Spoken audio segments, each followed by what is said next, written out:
What do you do when something terrible happens to someone you love?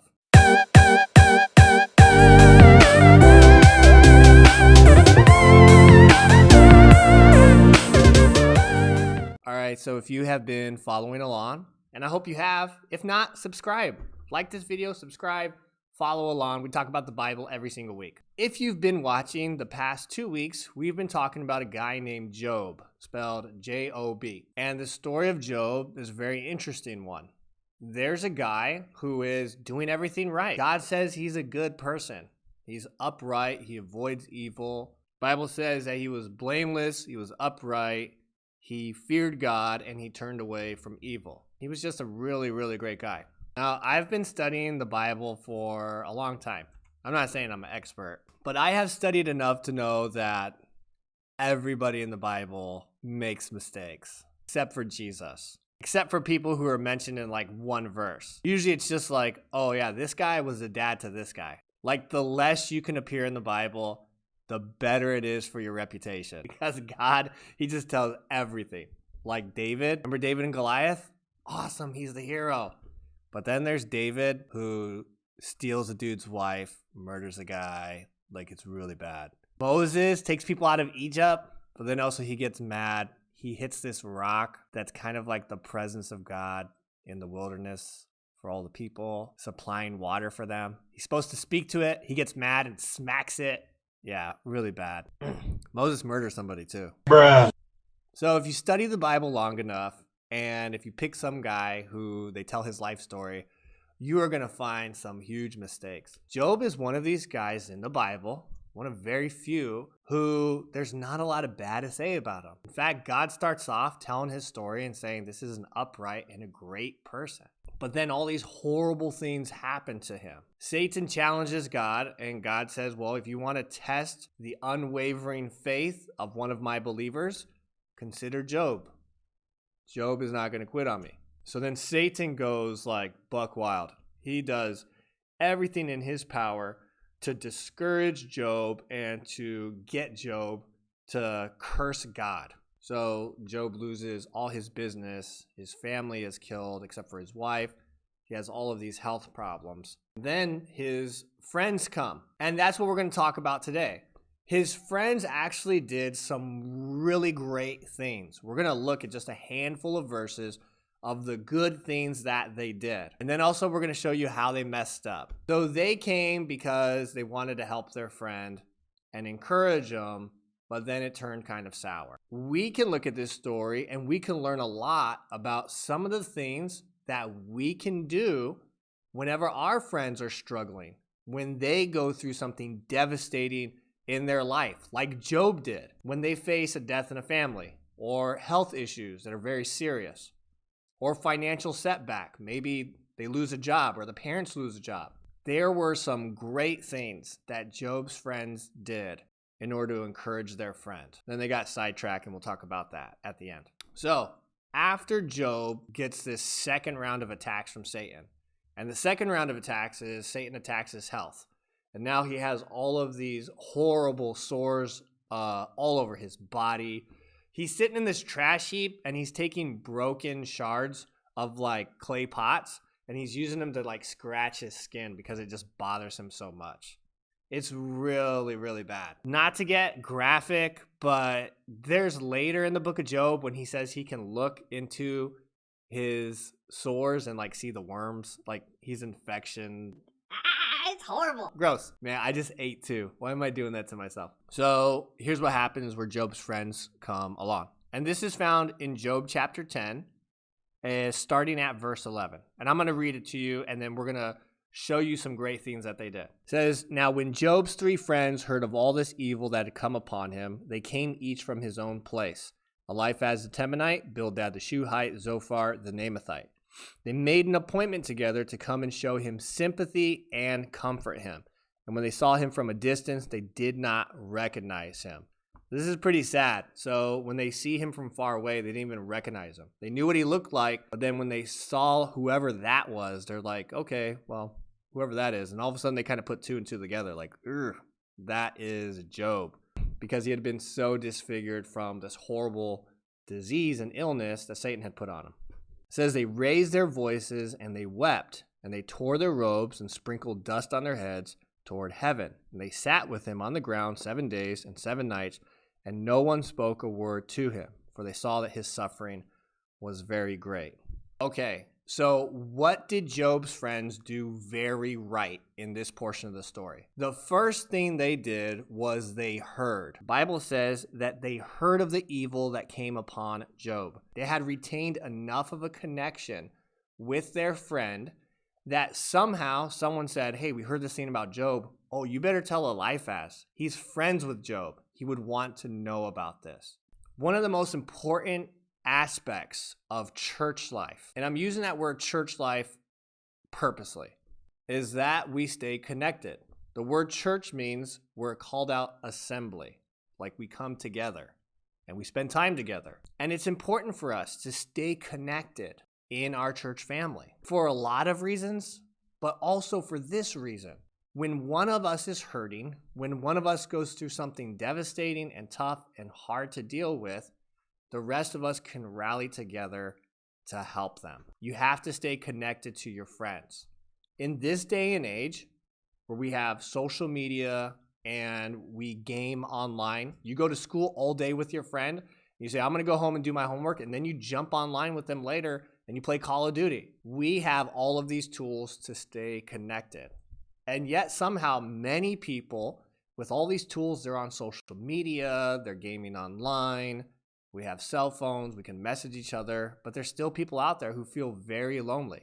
In the most connected age of all time, we still fight loneliness. I think it's important that we work to stay connected with people, that we call our friends on a regular basis, that we text each other, that we message, and that we find reasons for us to come together and to be together and see each other face to face. It's important to stay connected. So recently, I had to deal with a death in the family. I wasn't taking it very well at all. And my wife reached out to people in my life that she knows that I'm connected to and said, I want you to know that Mike is going through this. Because they weren't so wrapped up in themselves and only what they're doing, but they had worked over many years to keep a friendship with me.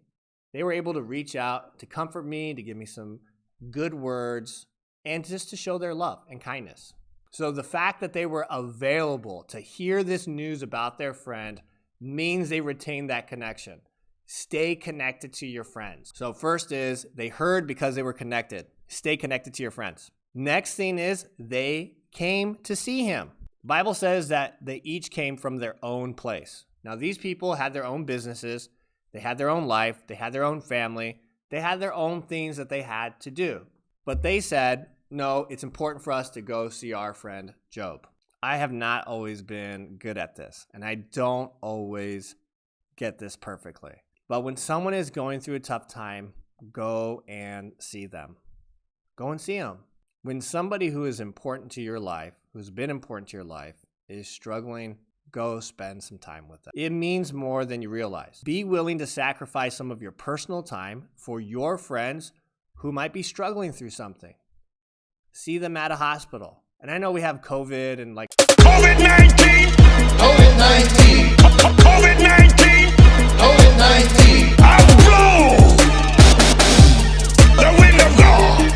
It's hard to see people in the hospital, and that's crazy, and hopefully things can get back to normal. But if you can, go see them. If someone's sick at home, maybe they broke their leg, go visit them. See people face to face. Be there for the times when they are hurting. They have a funeral, somebody they love. Sometimes you show up. Maybe you didn't know that person, but sometimes you show up because you just want to be there for them. When people get tough news, just show up. It means more than you realize. You can't hug somebody over the telephone.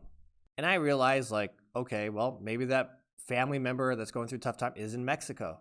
They might be living in a different country. In our church, we have a lot of people who have family in other countries. And so it might not be possible. But if you have your local group of friends and family members, people that you love very much, people that love you very much, and if something happens with them, go and see them. It's important. See them face to face and be ready to give them the love and comfort that they need, or the support and encouragement that they need. whatever it is that they happen to be going through. I love this third one. Have a game plan. After they had decided already that they were going to come together, they were going to go see Job, the Bible says this. It says they made an appointment together to come to show him sympathy and to mourn with him, to comfort him. They said, let's get together, guys. When are you leaving? When am I leaving? Okay, we're all going to go together. This is what is great about having a friend group. This is one of the reasons why I love in our church small groups, because we have small groups and then we get together and we get to actually, devise a plan for how we're going to help each other, how we're going to encourage each other, how we're going to do good things for one another. So if you are blessed to be part of a good family or a good friend group, then communicate with your friends. This happens a lot of times, like in our church. Somebody gets sick, and then people all get together and they say, okay, can we cook some meals for them? And you'll have groups of people that communicate, okay, we're going to do lunch for them on this day. We're going to cook dinner for their family on this day.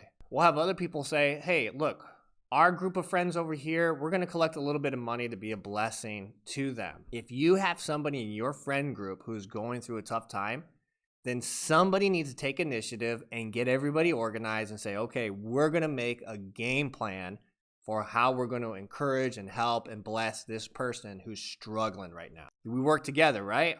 Teamwork makes the dream work. Now you have to be smart about that, right? Maybe somebody has, received some bad news about their health, bad news about a family member passing away, and they don't want to see 20 people at one time.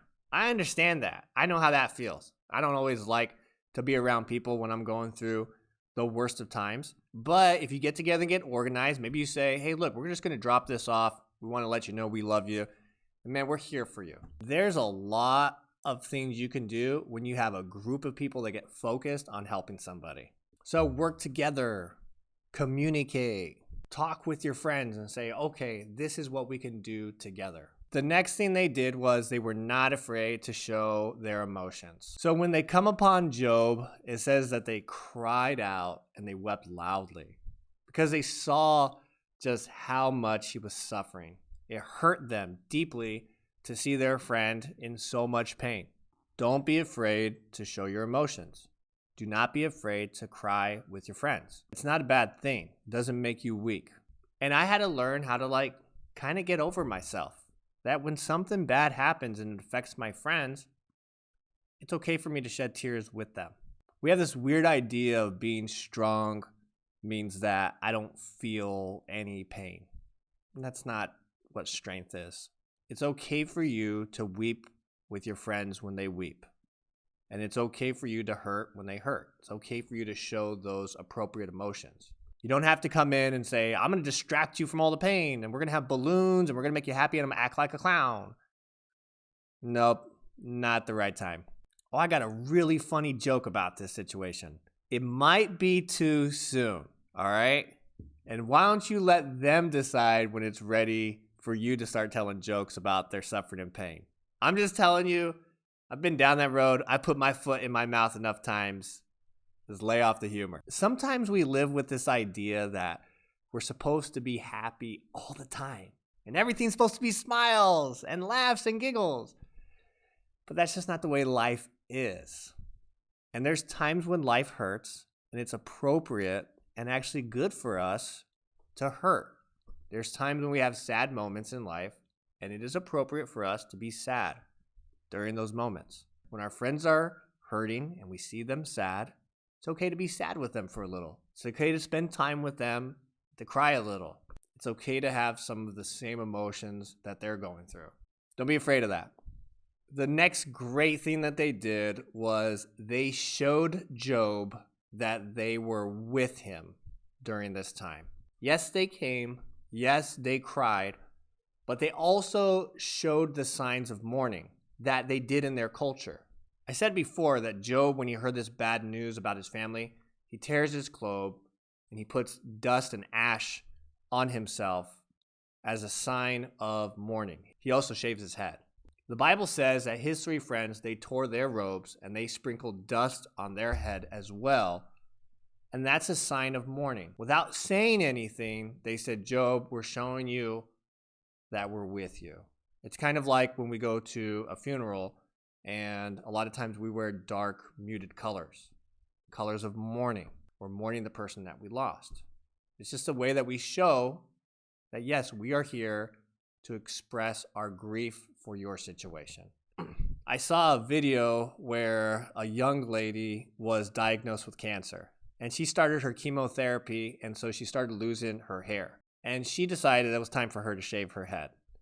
So her mom was the one to shave her head, and as she is cutting her hair, her mom takes the razor and then starts shaving her own head. And of course, everybody's crying. And I'm crying watching this video. And I'm trying not to talk about it because I don't want to be crying right now. But it's this incredibly moving moment where this mother says, I'm with you. You're not going through this by yourself. No, I'm not suffering as much as you are, but I am with you as you suffer. Beautiful moment of tremendous love being shown. They found a way to show that they identified with Job's suffering in a way that he would understand in his culture. That was an awesome thing that they did. And then they stayed with Job. The Bible says that they sat down in the dirt with him. They stayed with him as long as he needed. Now look, depending on what the situation is, sometimes you can't be there long with your friend. Maybe sometimes that's not what your loved one needs or wants. Maybe they do need a little bit of space by themselves. I know when I go through things, sometimes I need space, but I also need my friends there. And it's hard for me to figure out which one that I need. But Job's friends were just saying, hey, we're available. We're going to sit here. We are with you. They stayed with their friend while he was going through this tremendous pain. Let me again just express how much your presence during a dark time in somebody's life really means. It means so much just to know that I have a friend that's available to me. Just that way I know I have people that are willing to show up when I'm going through a tough time. But they're saying, hey, I'm available to you. What do you need? You want to go get some food? Go to this? You want to spend time together? Just need space? What do you need? It means so much. I have two really good friends in my life that live locally to me. It's Dave and Julio. And these guys, if I'm going through something, they're there for me. If they're going through something, I try to be there for them. We have a really great friendship. It just means a lot to me that these guys would say, hey, we're available to help each other out. That's what we try to do. So Job's friend said, we are with you.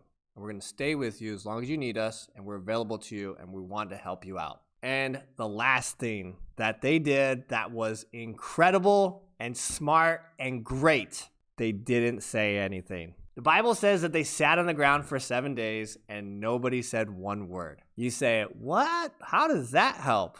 Well, when they started speaking, that's when they got into trouble. I mean, you should say something, right? I get it. And Job's situation is very extreme. So definitely just showing up and just looking at your friend.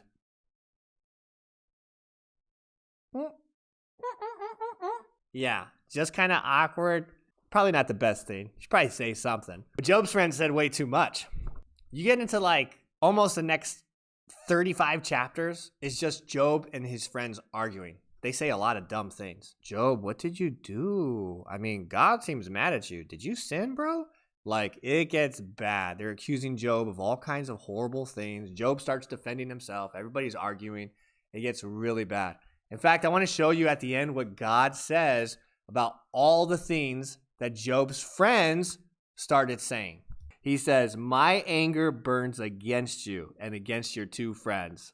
God was mad. At the end of the book of Job, God shows up and he kind of gives this big speech to Job, which we're going to talk about next week, I think. It's awesome. So God says, I'm really mad. And he says, why am I mad? For you have not spoken of me what is right as my servant Job has. You said some messed up things about me. Because they were saying, oh, God's probably wants to judge you. God's mad at you. They didn't know what was going on. So God's like, dude, you don't speak for me. He was not happy. And then he tells them to take 7 bulls, 7 rams, go to Job, let Job do the offering because he's like, I don't even want to hear you guys pray right now. Now look, when God doesn't want to hear you pray, you know you messed up. Wow. Job's friends didn't say anything and they didn't get in any trouble. When they opened their mouth and started saying dumb stuff, That's when they get into trouble. That's when the whole situation kind of collapses for as far as them comforting their friend. Here's the thing. Be very careful with what you say to your friends when they're going through tough times. Now, I'm older. I'm a little more mature. I realize people say dumb things. So whenever I'm at a funeral and someone says something kind of goofy or weird, it doesn't bother me too much. I realize people are trying their best to comfort me, but sometimes they just say dumb stuff. Like, it's just a lot of things that we can avoid and a lot of pain and awkward moments we don't have to have if we'll learn to control our tongue. I have not always been that wise. I have said a lot of dumb things to a lot of people going through some tremendous pain. And so I have learned over the years to just say enough, to let people know that I love them, to sincerely pray for people, to hug people, and to weep with them, and for their tears to fall on my shoulder, for my tears to fall on their shoulder. And I have learned that I don't have to say a whole lot. I just have to be there, and I have to be present, and I have to be willing to help. And if they want to talk about it, then we can talk about it. And if they don't want to talk about it, that's fine too. Job's friends came with great intentions, and up to this point, they do really good. They did some incredible things for their friend. I'm going to stop worrying about all the money that I need to make. I'm going to stop doing this, stop doing that. I'm going to concentrate on my friend. And they did good for a week. They sat with the dude for 7 days. But as soon as they opened up their mouth and they really tried to pick apart the situation, and they thought they could judge what Job did, or they could figure out and they know what's going on in God's head, then they got into trouble. That's when they got off track. So just look at what they did at the beginning of this situation, because it's all phenomenal and great, and avoid the mistakes that they made, which was just saying a lot of things that didn't need to be said. All right, God bless you. Have a great week. We'll see you next time.